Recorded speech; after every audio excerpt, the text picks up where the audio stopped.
দর্শক, সময় টিভির ফেসবুক লাইভে আপনাদের স্বাগত। আজকের ফেসবুক লাইভে আপনাদের সাথে আছি আমি শাহরিয়ার সৌমিক। আমরা প্রতিদিন দিনের গুরুত্বপূর্ণ ঘটনা নিয়ে আমরা আলোচনা করে থাকি এই ফেসবুক লাইভে। ঠিক একইভাবে আজকের গুরুত্বপূর্ণ একটি ঘটনা টাইফয়েড এবং এই প্রথমবারের মতো বাংলাদেশে টাইফয়েডের টিকাদান কর্মসূচি হাতে নিয়েছে সরকার এবং আজ থেকে সেই কর্মসূচি বাস্তবায়ন করা শুরু করেছে। সেই বিষয়ে আমরা আলোচনা করতে যাচ্ছি আজকের ফেসবুক লাইভ আলোচনায়। শুরুতেই আমাদের এই টাইফয়েড সংক্রান্ত বিষয়ে একটি প্রতিবেদন আছে, সেই প্রতিবেদনটি আমরা দেখে আসি। টাইফয়েড ব্যাকটেরিয়া সৃষ্ট একটি সংক্রামক রোগ যা প্রতিরোধযোগ্য, যদিও এতে আক্রান্ত হলে আর্থিক ক্ষতি, দীর্ঘমেয়াদী শারীরিক জটিলতা, এমনকি হতে পারে মৃত্যুও। বিশ্ব স্বাস্থ্য সংস্থার 2019 সালের তথ্য অনুযায়ী প্রতি বছর বিশ্বে প্রায় 90 লাখ মানুষ টাইফয়েড জ্বরে আক্রান্ত হয়। এর মধ্যে মারা যায় 1 লাখের বেশি। দেশেও এই সংখ্যা বাড়ায় উদ্বেগ। দ্য গ্লোবাল বার্ডেন অব ডিজিজের সমীক্ষা অনুযায়ী 2021 সালে বাংলাদেশে প্রায় 4,78,000 মানুষ টাইফয়েড জ্বরে আক্রান্ত হন এবং মারা যান 8,000, যার মধ্যে 68% শিশু। দেশে শিশুদের টাইফয়েড জ্বর থেকে সুরক্ষা দিতে এবার প্রথমবারের মতো টাইফয়েড টিকাদান কার্যক্রম শুরু করেছে সরকার। মাসব্যাপী ক্যাম্পেইনের মাধ্যমে 9 মাস থেকে 15 বছর পর্যন্ত প্রায় 5 কোটি শিশু কিশোরকে বিনামূল্যে দেয়া হচ্ছে এ টিকা।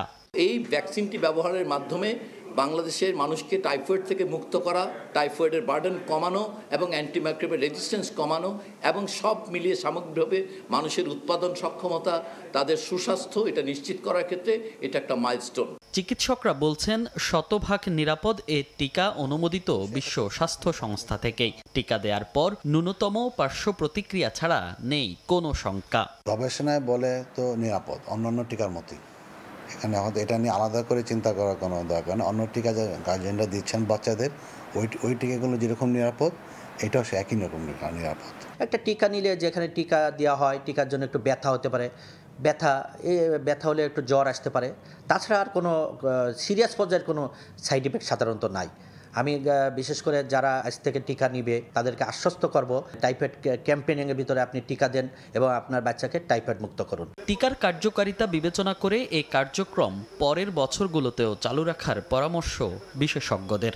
এটা খুবই নিরাপদ এবং এটা শিশুদেরকে বিশেষ করে তাদের টাইফয়েড থেকে মুক্ত রাখার জন্য এটা খুব জরুরি। কাজে এটার সফলতা দেখে হয়তো এখনও অনেকে কেউ একটু দ্বিধাদ্বন্দ্বে আছেন। যখন এটা শুরু হয়ে যাবে দেয়া, তখন আরও বাকিরা এখানে টাইফয়েডের টিকা নিতে আগ্রহী হবে। সাফল্যের উপর নির্ভর করেই প্রতি বছরই এটা ইপিআই তাদের নিয়মিত কার্যক্রমে অন্তর্ভুক্ত করতে পারবে। শিশুদের টিকার জন্য সরকারের নির্ধারিত ভ্যাকসিন নিবন্ধন পোর্টালে আবেদন করতে বলা হয়েছিল। তবে যারা আবেদন করেননি কিংবা জন্ম নিবন্ধন নেই, নিয়মিত টিকা কেন্দ্রে গিয়ে তারাও টিকা দিতে পারবে বলে নিশ্চিত করেছে স্বাস্থ্য বিভাগ। মনির হোসাইন, সময় সংবাদ, ঢাকা। দর্শক, আমরা দেখছিলাম যে টাইফয়েড সংক্রান্ত একটি প্রতিবেদন আমরা দেখছিলাম এবং সেখানে বিভিন্ন বিশেষজ্ঞ এবং যারা এই বিষয়ে দক্ষ যারা আছেন তারা আমাদের মতামত দিচ্ছিলেন যে কিভাবে এটি থেকে নিস্তার পাওয়া যায়। বিশেষ করে টাইফয়েড এটি মূলত পানিবাহিত রোগ। বিশেষ করে শহরাঞ্চল যেমন বাংলাদেশের মধ্যে যে ঢাকা শহর, সেখানে কিন্তু সব থেকে বড় যে সমস্যা সেটি কিন্তু মূলত আমাদের পানির সমস্যা। সেই পানির সমস্যার কারণেই কিন্তু এখানে বিশেষ করে ঢাকা শহরে দেশের বিভিন্ন অঞ্চলের তুলনায় ঢাকা শহরে কিন্তু টাইফয়েড সংক্রান্ত জটিলতা অনেক বেশি দেখা দেয়। বিশেষ করে আমরা বলতে পারি যে টাইফয়েড রোগ প্রাথমিকভাবে কিন্তু জ্বরের মাধ্যমে দেখা দেয় এবং স্বাভাবিক থেকে কিন্তু তীব্র মাত্রায় জ্বর কিন্তু পরিলক্ষিত হয়। বিশেষ করে 101, 102 থেকে 106 ডিগ্রি পর্যন্ত জ্বর কিন্তু এখানে হতে পারে এবং দ্বিতীয় যে সপ্তাহে টাইফয়েড রোগ এরকম প্রথম যে সপ্তাহ সেখানে স্বাভাবিকভাবে জ্বর থাকে এবং পরবর্তীতে সময়ে দ্বিতীয় সপ্তাহে কিন্তু পেট ব্যথা, বমির সাথে কিন্তু ডায়রিয়া যুক্ত হয়। ঠিক একইভাবে আমরা অতিরিক্ত কিছু তথ্য এখন দেখব এবং জানার চেষ্টা করব যে কিভাবে টাইফয়েড রোগ হয় এবং বিশ্বব্যাপী এর প্রভাব এবং বাংলাদেশের প্রতি এর প্রভাব কেমন এবং এ থেকে নিস্তার পাওয়ার উপায়গুলো ঠিক কী এবং সে সম্পর্কে আমরা একটি অতিরিক্ত তথ্য দেখে নিতে পারি। আমরা কিন্তু এখানে দেখতে পাচ্ছি যে টাইফয়েড, এখানে দেখা যাচ্ছে যে টাইফয়েড কিভাবে হয়। প্রাথমিকভাবে কিন্তু এখানে সংক্রমণের যে উৎস, সেই উৎসগুলোর মধ্যে কিন্তু থাকে দূষিত পানি, দূষিত খাবার, অস্বাস্থ্যকর বিভিন্ন অভ্যাস, অপরিচ্ছন্ন পরিবেশ, এবং তার মধ্যে বিশেষ করে দূষিত পানির ক্ষেত্রে বলতে গেলে যে পানিতে যে জীবাণু থাকে অর্থাৎ ব্যাকটেরিয়া থাকে, সেই ব্যাকটেরিয়া যদি কোনোভাবে আমাদের মানবদেহের শরীরে যদি প্রবেশ করে তখন কিন্তু এই টাইফয়েড হওয়ার একটা বড় ঝুঁকি থেকে যায়।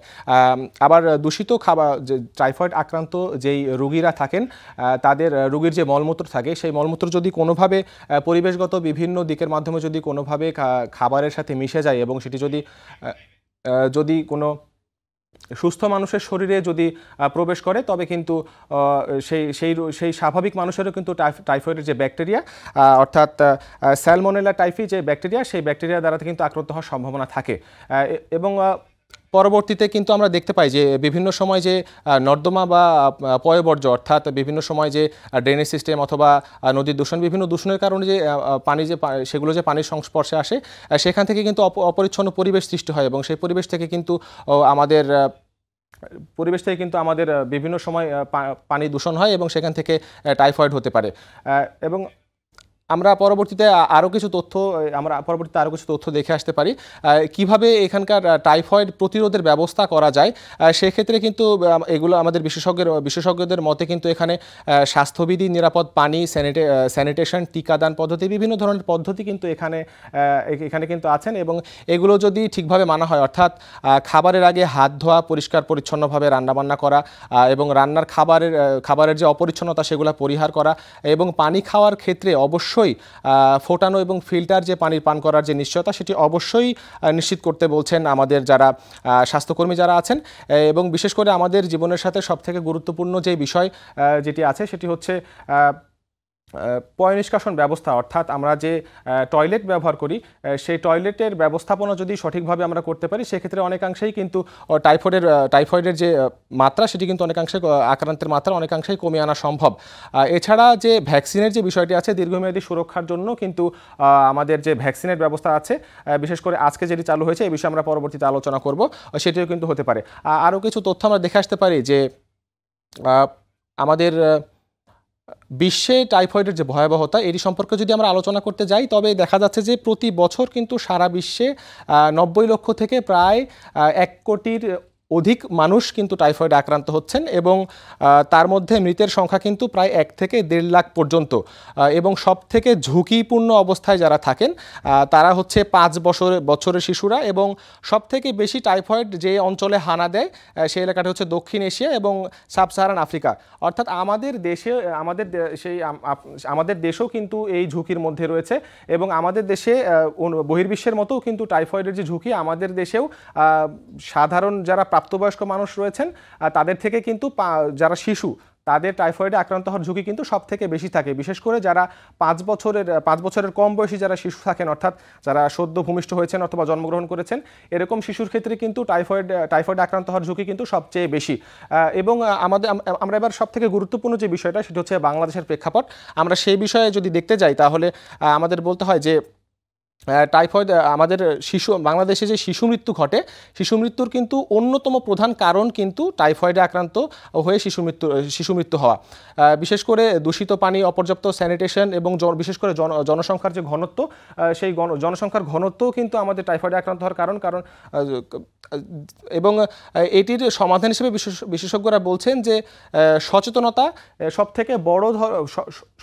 হতে পারে সব থেকে বড় ধরনের এখানকার প্রতিরোধ ব্যবস্থা, এবং এর পাশাপাশি তারা বলছেন যে টিকা এবং পরিচ্ছন্নতা। তো দর্শক, আমরা দেখছিলাম যে টাইফয়েড কিভাবে মানবদেহে ক্ষতি করতে পারে এবং বাংলাদেশের প্রভাব কী পরিমাণে হতে পারে। তো ইতোমধ্যে এই সমস্ত সমস্যার কথা চিন্তা করে সরকার দীর্ঘমেয়াদী একটি ব্যবস্থা চালু করার উদ্যোগ নিয়েছে। ইতোমধ্যে কিছুদিন আগে কিন্তু তারা টাইফয়েডের যে ভ্যাকসিন দানের জন্য যে টিকাদানের ব্যবস্থা, তার জন্য কিন্তু তারা রেজিস্ট্রেশন আহ্বান করে। পরবর্তীতে আজ 12ই অক্টোবর কিন্তু সরকারিভাবে স্বাস্থ্য মন্ত্রণালয়ের পক্ষ থেকে টাইফয়েডের যে টিকাদান কর্মসূচি সেটি আজকে চালু করা হয়েছে। রাজধানীর আজিমপুরে সেখানে আমাদের যে স্বাস্থ্য উপদেষ্টা যিনি ছিলেন তার উপস্থিতিতেই কিন্তু আজকের এই কর্মসূচি শুরু করা হয়। তো মূলত টিকা নিলে কি হবে, যে এই সরকার যে আজ অফিসিয়ালি যে আমাদের এই টাইফয়েড ঝুঁকি কমানোর জন্য, অর্থাৎ বিশেষ করে শিশুদের জন্য যে প্রায় 5 কোটি শিশুকে, অর্থাৎ যাদের 15 বছর বয়স, 9 মাস থেকে শুরু করে 15 বছর বয়স পর্যন্ত ও যারা কিশোর যারা আছে তাদেরকে টিকাদানের ব্যবস্থা সরকার করেছে এবং প্রায় 5 কোটি শিশুকে টিকা দেওয়া হবে। ইতোমধ্যে কিন্তু প্রায় 2 কোটি অভিভাবক কিন্তু তাদের বাচ্চার জন্য, সন্তানের জন্য টাইফয়েড টিকাদানের জন্য যে রেজিস্ট্রেশন, সেখানে তারা রেজিস্ট্রেশন করেছেন এবং সরকারের পক্ষ থেকে বলা হয়েছে যারা রেজিস্ট্রেশন করেন নাই অথবা যেসব বাচ্চার জন্ম নিবন্ধন কার্ড এখন পর্যন্ত হয়নি, সরকারের পক্ষ থেকে বলা হয়েছে তাদেরকে তারাও, অর্থাৎ যারা জন্ম নিবন্ধন করেনি, সরকারি খাতায় যাদের নাম এখনও ওঠেনি জন্ম নিবন্ধনের খাতায়, তারাও কিন্তু টাইফয়েডের এই টিকা পাবে, এমনটি কিন্তু সরকারের পক্ষ থেকে বলা হচ্ছে। এবং এই চলতি মাসের 30 তারিখ পর্যন্ত বিভিন্ন শিক্ষা প্রতিষ্ঠানে এই টিকা দান কর্মসূচি চলবে এবং তারপর থেকে আগামী মাসের 13 নভেম্বর পর্যন্ত মফস্বলের, অর্থাৎ বিভিন্ন বাড়িতে যে সরকারের পক্ষ থেকে টাইফয়েডের টিকা দান করা হবে এবং শহর অঞ্চলের শিশু যারা আছেন তাদেরকে এনজিওর মাধ্যমে টাইফয়েডের টিকা দান কর্মসূচি বাস্তবায়ন করা হবে, এমনটি কিন্তু বলা হচ্ছে। তো দর্শক, ফেসবুক লাইভের দৈনন্দিন ঘটনা নিয়ে এবং গুরুত্বপূর্ণ ঘটনা নিয়ে আলোচনার আজকে এই পর্যন্তই। তো পরবর্তীতে আমাদের আরও গুরুত্বপূর্ণ ঘটনা সম্পর্কে জানার জন্য সঙ্গে থাকুন সময়ের।